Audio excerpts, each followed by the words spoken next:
বুখারী শরীফের মধ্যে হাদিস খানা আসছে, হযরত সালমান রাদিয়াল্লাহু তাআলা আনহু থেকে বর্ণিত, আমার মায়ের নবী বলেন, জুমার দিনটা এমন একটা দিন, এই জুমার দিনে কিছু আমলগুলো যদি করা যায়, আমার আল্লাহ এক সপ্তাহের জীবনের গুনাহগুলো মাফ করে দিবে।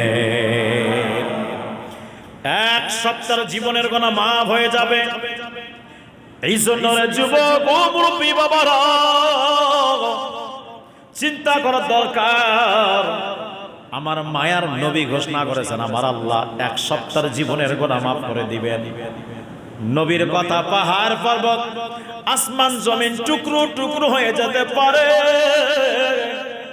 চন্দ্র দুখণ্ডিত হতে পারে, সবকিছু ধ্বংস হয়ে যেতে পারে, কিন্তু আমার নবী যেটা বর্ণনা করেছে এর বাহিরে চুল পরিমাণও কোনো কিছু ঘটবে না। নবী বলেছেন, জুমার দিনে এমন কিছু কাজ আছে যে কাজগুলো যদি তোরা করো, যে আপনার এক সপ্তাহের গুনাহ আল্লাহ পাক মাফ করে দিবে। তাহলে বোঝা গেল জুমার দিনটা অন্যান্য দিনের মতো নয়। জুমার দিনটা আমরা অন্যান্য দিনের মতো করে গ্রহণ করব না।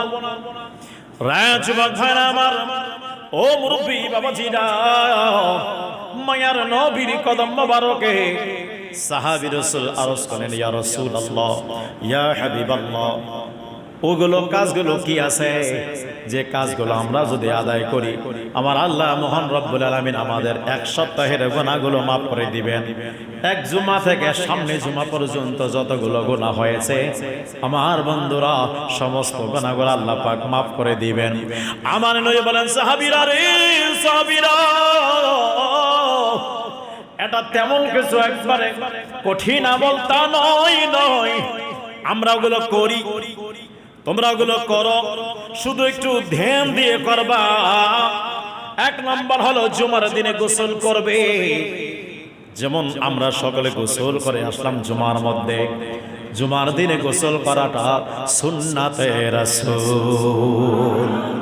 জুমার দিনে গোসল করা সুন্নাতে রাসূল।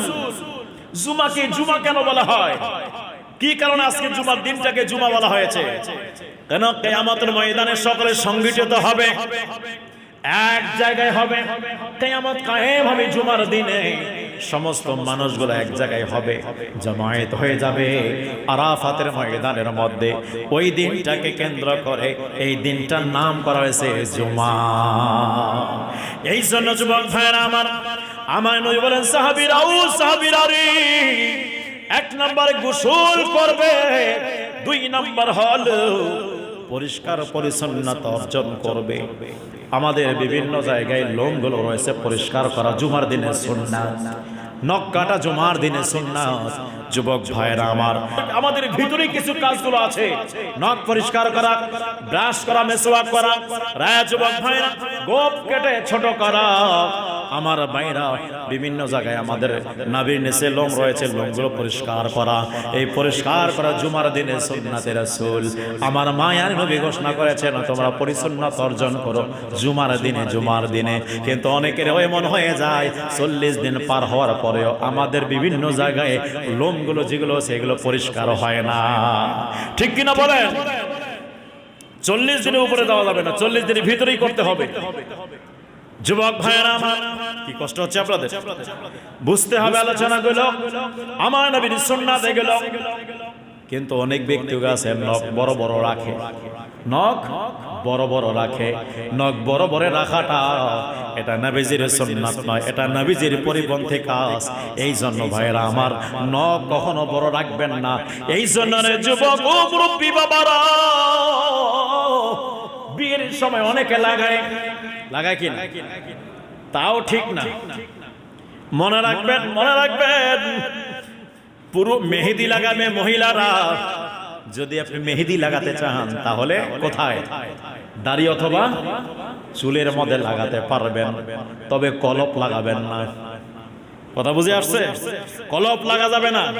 এমন কিছু কলপ রয়েছে কেমিক্যাল জাতীয় জিনিস, যেগুলো ভিতরে পানি প্রবেশ করে না, ওগুলো দিয়ে উযু হবে না, গোসল হবে না। যদি শরীর পবিত্র না হয় তাহলে নামাজ হবে না। এই জন্য বন্ধুরে আমার যুবক ভাইরা, 3 নম্বর হলো প্রয়োজনে তেল এবং সুগন্ধি ব্যবহার করবা। আমরা মাথায় তেল দেই কি দেই না? কথা কোন? দাড়িতে তেল দেই কি দেই না? দাড়ি তেল দিবেন, গোসল করার পরে শরীরের মধ্যে তেল মালিশ করবেন, এটাও সুন্নাতে রাসূল। গোসল করে তেল দেওয়াটা এটাও সুন্নাতে রাসূল। আমার নবী তেল ব্যবহার করতেন। আমার মায়ার নবী তেল মোবারক এমন ভাবে দিতেন, পাগড়ি পরার আগে একটা কাপড় আমার নবী মাথার মধ্যে রাখতেন, তারপরে পাগড়ি পরিধান করতেন। কিতাবের মধ্যে আসছে আমার নবীজির মাথা মোবারকের তেল দ্বারা ওই কাপড়টা ভিজে যাইতো। রে যুবক, অনেক পোলাপান আছো, শ্যাম্পু করে ছেড়ে দাও, স্টাইল করে শ্যাম্পু করে ছেড়ে দেয়, তেল দেয় না। রে আমার নবীর সুন্নাতের পরিপন্থী এটা। আমার নবীর সুন্নাতে আমল করো, আমার আল্লাহ পাক তোমাকে বিভিন্ন রোগ থেকে হেফাজত করবে। এক একটা সুন্নাত এক একটা রোগের ঔষধ। কতক্ষণ নাকি আপনারা? এক একটা সুন্নাত এক একটা রোগের ঔষধ রয়েছে। আসুন ভাইরা আমার নবী বলেন, যখন তোমরা জুমার দিনে বাসা থেকে বের হবা, বাসার মধ্যে থাকা অবস্থায়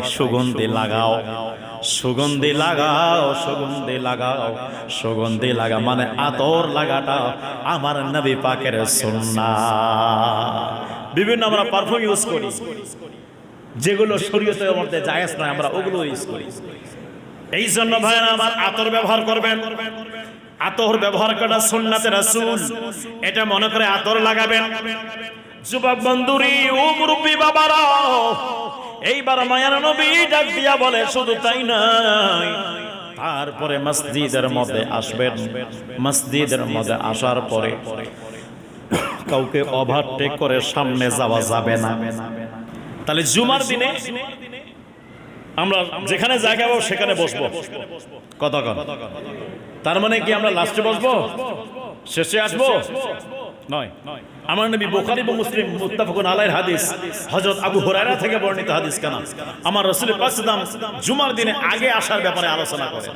জোরে কর না সুবহানাল্লাহ। আমার নবী বলেন, সাহাবারা, ও সাহাবারা, শুনে নাও, জুমার দিনে তোমরা তাড়াতাড়ি মসজিদে আসো। কেন? জুমার দিনটা এমন একটা দিন, ওই দিন স্পেশাল ফেরেশতা মোতায়েন করা হয়। আমার নবী বলেন, রায় আমার সাহাবারা রে, জুমার দিনে তোমরা তাড়াতাড়ি মসজিদে আসো। কেন? ওই দিন আমার আল্লাহ পাক মহান রব্বুল আলামিন স্পেশাল ফেরেশতারা মোতায়েন করেন। ও মায়ের নবী গো, মায়ের নবী, তারা কোন জায়গায় থাকে বলেন না গো নবী? আমার নবী বলেন, তারা অন্য কোথাও থাকে না, তারা প্রত্যেক মসজিদের গেটে দাঁড়াইয়া যায়।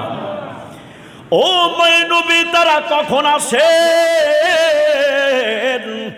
কোন সময় আসেন?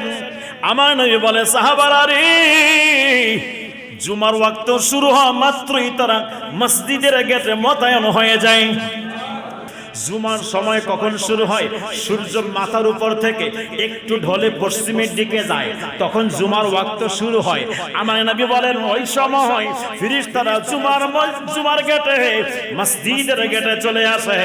মুসল্লি আসুক অথবা না আসুক, আল্লাহ পাকের পাঠানো ফৌজরা মোতায়েন হয়ে যায়। আমার নবী বলে, সাহাবীরা রে, তারা শুধু এমনি আসে না, তাদের হাতে করে একটা খাতা আছে, কলম আছে। সুরে কোন সুবহানাল্লাহ। তাদের হাতের মধ্যে একটা খাতা আছে, কলম আছে। ইয়া রাসূলুল্লাহ, খাতা কলম দ্বারা কি করে? আমার নবী বলেন, যারা প্রথমে আসে তার নামটা প্রথমে লিখে নেন। কি রে, এতদিন মসজিদে আসলাম, কোনদিন ফেরেশতা জিগাইল না হুজুর আপনার নাম কি? কথা বলেন ঠিক কি ঠিক না? ওরে আমার জুমার মুসল্লি ভাইরা, কোনদিন জিগাইল না ভাই আপনার নাম কি আছে? এই বন্ধুরি, তাহলে ফেরেশতা জানে আপনার নাম কি আছে, আপনার বাবার নাম কি আছে, আপনার ঠিকানা কোথায় আছে। একজন ফেরেশতার যদি এত ক্ষমতা থাকে, একজন ফেরেশতা যদি আপনার নাম জানতে পারে, ওরে যুবক যুবক যুবক, ও মুরব্বী বাবারা, আমার মায়ের নবীজির ক্ষমতা কেমন। একজন ফেরেশতা যখন আপনার নাম জানে, আপনার বাবার নাম জানে, ফেরেশতাদের লিডার হলো জিবরিল আমিন। ওই জিবরিল আমিন আমার নবীর খাদেম। জিবরিল আমিন আমার নবীর খাদেম। জিবরিল আমিন আমার নবীর কাছে আসেন। রে যুবক ভাইরা, তাহলে অনেকে বলে অনেকে বলে আমার নাম, আমাদের নাম, আমাদেরকে নবী কেমনে চিনবেন? ওরে আমার যুবক ভাইরা, এতদিন থেকে মসজিদে আসছো, কোনদিন ফেরেশতা জিগাই নাই আপনার নাম কি আছে। তাহলে আপনি ফেরেশতারা জানে আপনার আমার নাম কি আছে, আপনার বাবার নাম কি আছে। ফেরেশতা জানে।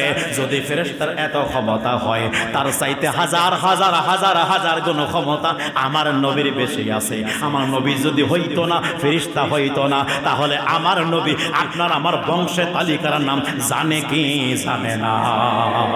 ওয়াসায়ারাল্লাহু আ'মালুকুম ওয়া রাসূলুহু, আমার আল্লাহ সূরা তাওবার মধ্যে ঘোষণা করেছেন, বান্দারে ও বান্দা, শুনো শুনো শুনো, তোমাদের আমলনামাগুলো আমি আল্লাহ দেখি, তোমাদের আমলনামাগুলো আমার নবীও দেখতে পায়। ওরে আমার যুবক ভাইরা, ও মুরব্বী বাবারা, আমাদের আমলনামার খাতা আছে, খাতার উপরে আপনার আমার নামটা লেখা আছে। আছে কিনা? আছে কিনা? তাহলে আমলনামা আল্লাহ দেখেন, নবীও দেখেন, নবীও জানেন, আল্লাহও জানেন। আল্লাহ দেখেন, নবীও দেখেন। নবী ক্ষমতা পেয়েছেন, আল্লাহ দিয়েছেন। কথা বলেন ঠিক কি ঠিক না? এই জন্য রে যুবক, ফেরেশতারা এতদিন জিগাইল না, সবার নাম লিখতেছে, কে কখন আসতেছে। এই জন্য বাবারা, আমাদের একটা আকীদা রাখতে হবে, আমাদের একটা আকীদা রাখতে হবে। আমার নবী সবকিছু জানেন, জানিয়েছেন আমার আল্লাহ। ও আমার হাবিব, আপনি যাহা জানতেন না, আমি আল্লাহ সব জানাই দিয়েছি। যখন আমার আল্লাহ সব নবীরে জানাই দিলে, তো সবকিছু আমার নবী জানে।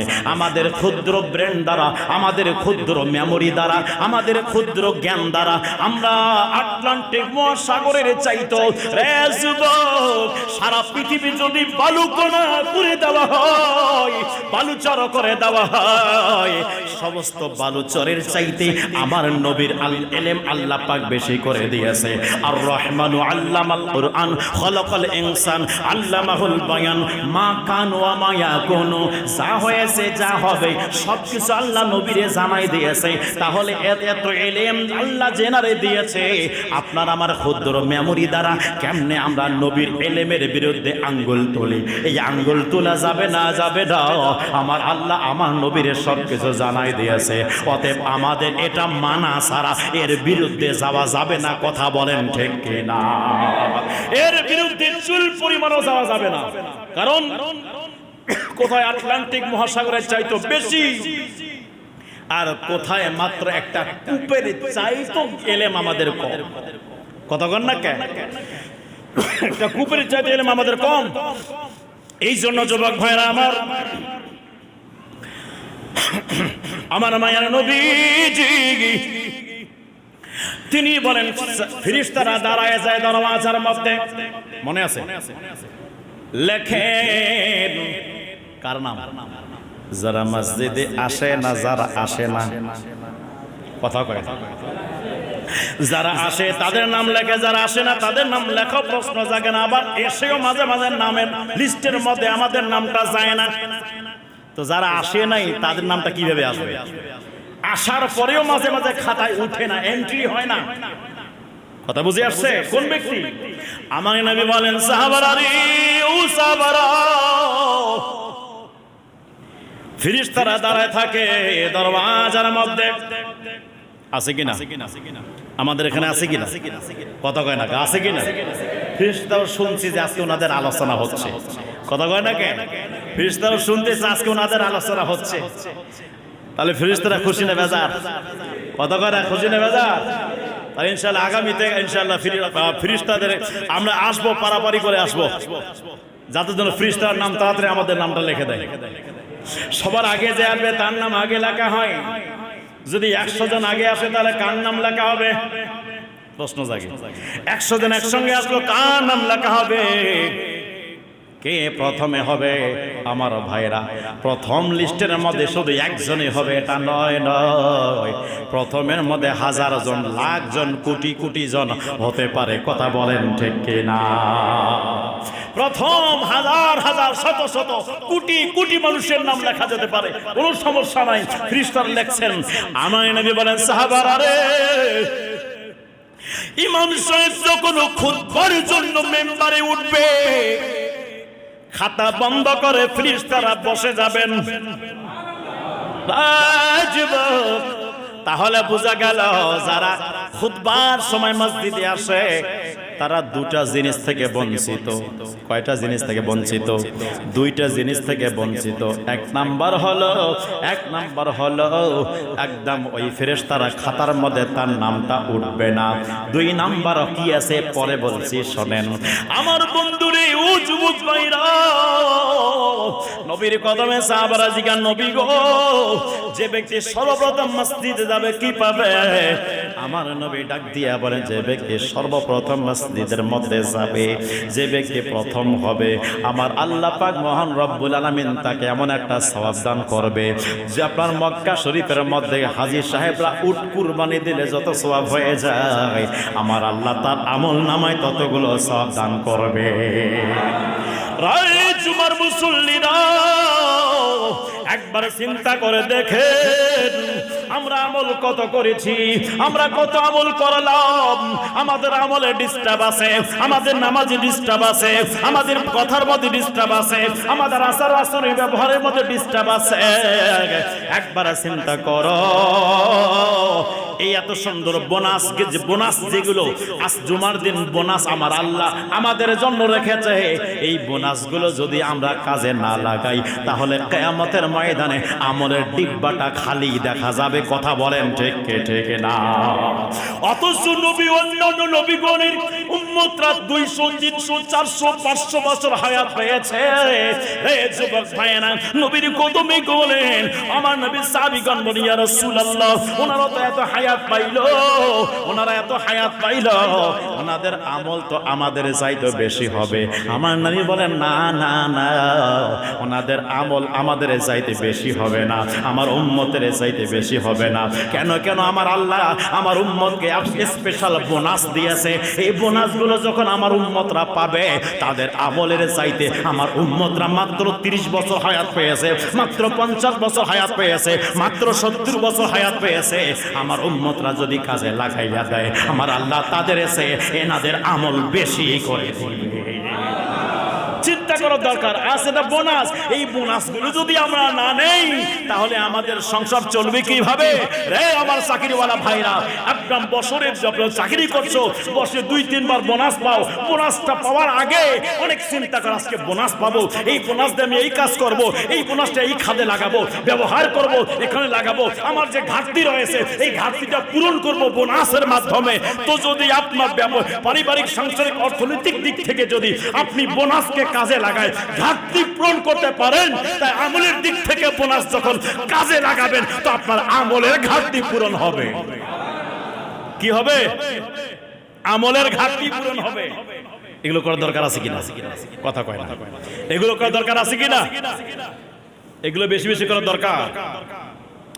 আমার যুবক ভাইরা, আমার মায়ের নবী বলেন যে প্রথমে আসবে একটা উট কুরবানি করার সওয়াব পাবে, তারপরে যে আসবে একটা গরু কুরবানি করার সওয়াব পাবে, তারপরে যে আসবে একটা দুম্বা কুরবানি করার সওয়াব পাবে, তারপরে যে আসবে একটা মুরগি আল্লাহর রাস্তায় দান করার সওয়াব পাবে। ও নবী গো, নবী গো, তারপর যে আসবে কি পাবে? আমার নবী ডাক দিয়া বলেন, উম্মতিরা রে, তারপরে যে আসবে ওই ব্যক্তি একটা দিন আল্লাহর রাস্তায় দান করার মতো সওয়াব পেয়ে যাবে। রাজবাব, তাহলে আমরা এত বড় নিয়ামত থেকে কেন বঞ্চিত থাকব? এত বড় নিয়ামত থেকে আমরা কেন বঞ্চিত থাকব? আমরা মসজিদে আগে আসতে চাই কি চাই না? জোরে বলেন, চাই কি চাই না? আগে মসজিদে আসবো যাতে আমরা এগুলো অর্জন করতে পারি। এগুলো বোনাস আমাদের জন্যই তো, কথা কয় না? কার জন্য? আমাদের জন্য। তো আমরা নিব না কেন? আরে ভাই, যেদিন বোনাস পাবা সেদিন আনন্দের সাথে দৌড়া, তাড়াতাড়ি দৌড়া, তাড়াতাড়ি যে নিয়ে আসি। তো জুমার দিনটা অনেক নিয়ামতের দিন, বোনাসের দিন। এই বোনাসটা নেওয়ার জন্য কি তাড়াতাড়ি আসা যায় না? কথা কেন যায় না? অবশ্যই যায়। আমরা চেষ্টা করলেই পাবো। তাহলে ইনশাল্লাহ বাসায় থাকবেন নি? কথা কয় না, বাসায় থাকবেন নি? আজান হওয়ার আগেই চেষ্টা করবেন মসজিদে চলে আসবো, এই নিয়ামতগুলো পাবো। আমার বন্ধু, আমার রাসূল পাক, আমি একটা হাদিস বলতে গিয়েছিলাম। আমার নবী বলেন পারাপারি করে যাওয়া যাবে না, পারাপারি করে যাওয়া যাবে না। এক সপ্তাহের গুনাহ কোন আমলের দ্বারা মাফ হয়। আমার নবী হাদিস শরীফ, বুখারী শরীফের হাদিস। আমার নবী বলছেন যে যখন ওই ব্যক্তি আসবে মসজিদের মধ্যে, পারাপারি করে আসবে না। যে জায়গায় জায়গা ফাঁকা আছে ওই জায়গায় যে বসে যাবে, সুন্দর করে বসে যাবে সে। তারপরে যখন ইমাম সাহেব খুতবার মধ্যে দাঁড়াবে, কোনো চিল্লাচিল্লি করা যাবে না, কোনো কথা বলা যাবে না, নিস্তব্ধ হয়ে মনোযোগ দিয়ে শুনতে হবে। তারপরে সে যে নামাজ পড়ার জন্য আসে ওই নামাজটা পড়বে। নামাজটা পড়ার পর এই কয়েকটা কাজ করলেই আমার আল্লাহ পাক মহান রব্বুল আলামিন আপনার আমার গুনাহ থেকে এক সপ্তাহের গুনাহগুলো মাফ করে দিবেন। জোরে কন্যা সুবহানাল্লাহ। এই কাজগুলো আমরা করি কি করি না? কথা কয় না, করি কি করি না? কিন্তু জানি না।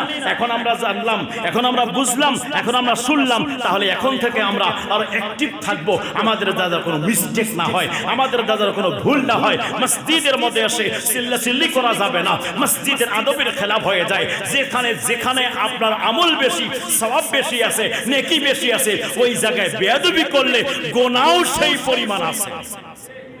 কথা কন না কেন? যেখানে লাভ আছে বেশি, ওখানে যদি ক্ষতি হয়ে যায়, ওখানে যদি সমস্যা হয়ে যায়, তাই লোকসানও আছে বেশি। কথা কয় না কা?